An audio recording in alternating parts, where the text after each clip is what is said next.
What was the historical context for presidential term limits? Imagine a nation founded on principles of liberty and democratic governance.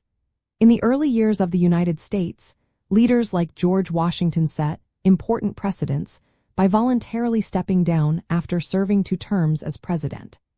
This act was not mandated by law but was rooted in the desire to prevent any individual from accumulating excessive power and to promote the peaceful transfer of authority.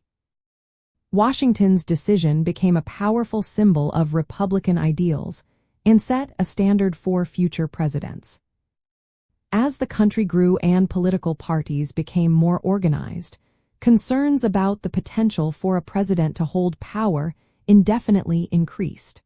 The idea of limiting presidential terms gained traction as a safeguard against the emergence of a dictatorship or authoritarian rule. During the late 19th and early 20th centuries, some states experimented with term limits for their governors and other officials, reflecting a broader desire to prevent the concentration of power at the federal level. The most significant development in establishing formal presidential term limits occurred with the ratification of the 22nd Amendment to the United States Constitution in 1948. This amendment was a direct response to Franklin D. Roosevelt's unprecedented for terms as president, which spanned from 1933 to 1945. Roosevelt's extended time in office sparked widespread debate about the dangers of prolonged leadership and the need to formalize limits to prevent future presidents from serving beyond 2 terms. The 22nd Amendment explicitly states that no person shall be elected to the presidency more than twice.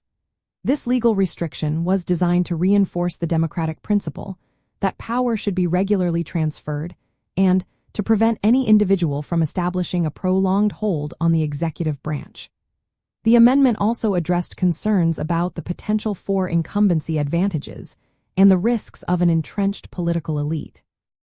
In essence, the historical context for presidential term limits is rooted in the desire to uphold democratic values, prevent the rise of authoritarian rule, and ensure the peaceful and orderly transfer of power.